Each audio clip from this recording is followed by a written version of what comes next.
Të dielën dhoma e avokatisë e drejtuar nga Max Haxhia ka vendosur që për 5 ditë të mos merret pjesë në asnjë gjyq. Kjo për një precedent lidhur me një avokat arrestuar në Elbasan sipas pretendimeve ligjore. Në vendim thuhet se në datat 20 deri në 25 tetor do të bojkotohen të gjitha seancat gjyqësore si në hetim dhe në gjykim në të gjitha shkallët, përfshi edhe proceset në gjykatën kushtetuese. Gjithashtu thuhet se avokatët të cilët nuk e zbatojnë rregullin do të përballen me vendosjen e masave më të rënda disiplinore, pezullim deri në heqjen e licencës së ushtrimit të profesionit. Bllokimin nëpërmjet bojkotit të gjitha procesverbaleve penale si në hetim dhe në gjykim në të gjitha shkallët, përfshi edhe proceset në gjykatën kushtetuese për datat 20 tetor deri në 25 tetor. Përjashtohen nga efektet e këtij vendimi pjesëmarrja në çështjet penale me objekt caktimi, ndryshimi, zëvendësimi dhe shuarje të masave të sigurimit, thuhet në vendim.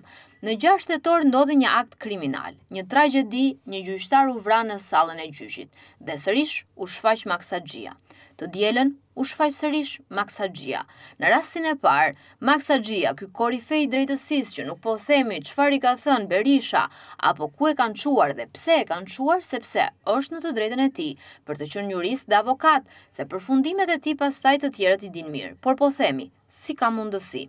Herën e parë kur ndodhi krimi i madh me një gjyqtar në sallën e gjyqit, Max Haxhia vendosi që të kishte 2 ditë bojkot ndaj proceseve gjyqësore, por jo në të njëjtat data që kishte vendosur trupa gjyqësore, por në disa data të tjera. I kishte shtyr ato dhe ishin përcaktuar 2 ditë në ditë të tjera. Ndodhi një tragjedi, një vrasje, por nuk ju qëndrua datave që u caktua nga KLG dhe KLP për datat 7 dhe 8 tetor, por u caktua bojkot për datat 9 dhe 10 tetor. Komiteti drejtues i dhomës avokatisë së Shqipërisë vendosi një zëri që të bojkotojë të gjitha proceset hetimore dhe ato gjyqësore për çështjet penale, civile dhe administrative në të gjitha nivelet e gjykimit për datat 9 dhe 10 tetor 2025, shkruaj Asokoe në vendim. Tani pasi ndodhi arrestimi i avokatit vendosi 5 ditë. Qytetarët kur lexojnë, kur i shikojnë të pandeurit njerëzit që kanë probleme me drejtësinë në gjykatat administrative, penale, civile, thonë, po, duhet të luftojnë, të qëndrojnë përballë padrejtësisë. Por Max Haxhia nuk ka hallin e tyre, sepse me vendime përmes telefonit, pa bërë diskutim dhe pa marrë mendim dhe me pasojat që sjell për çdo gjyq në çdo gjykat të çdo niveli, Max Haxhia e vendos vetë Maxi me telefon dhe ne e kemi të provuar se na e ka konfirmuar për cënaan, sepse herën e parë ka një rastësi. U vendos një bojkot dhe mbyllje e sistemit të drejtësisë përkohësisht për 2 data. Por Max Haxhia nuk e bëri në ato 2 data, e shtyu pak datën, 2 data përtej. Përse? Sepse kishte gjyqin Erion Veliaj. Tani ndodh një rast tjetër, ndoshta pa dashje, shumë pa dashje, sepse ka gjyqin Erion Veliaj. Të martën Erion Veliaj duhet të paraqitet në gjykat, por këtë herë nuk është 2, por 5 ditë. Një herë 2 ditë, një herë 5 ditë, një herë 7 ditë. Max Haxhia gjen teknikalitete. A është më avokat Max Haxhia?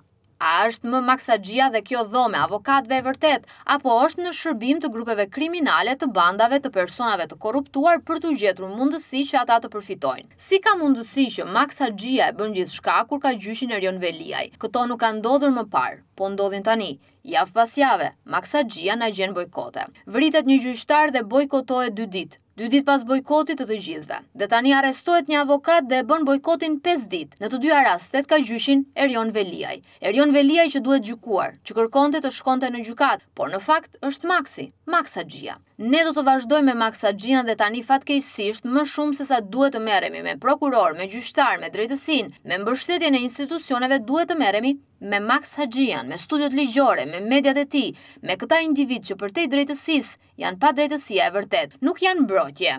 Përpara Maxit qëndron edhe Merobaze, gazetari i familjes Veliaj, me sulme, akuza, shpifje, shantazhe ndaj prokurorëve e gjyqtarëve. Pas Meros vjen Maxi. Po, Max Haxhia. Janë të dy kanë një detyrë të bëjnë avokatin e djallit dhe këta janë avokatët e djallit.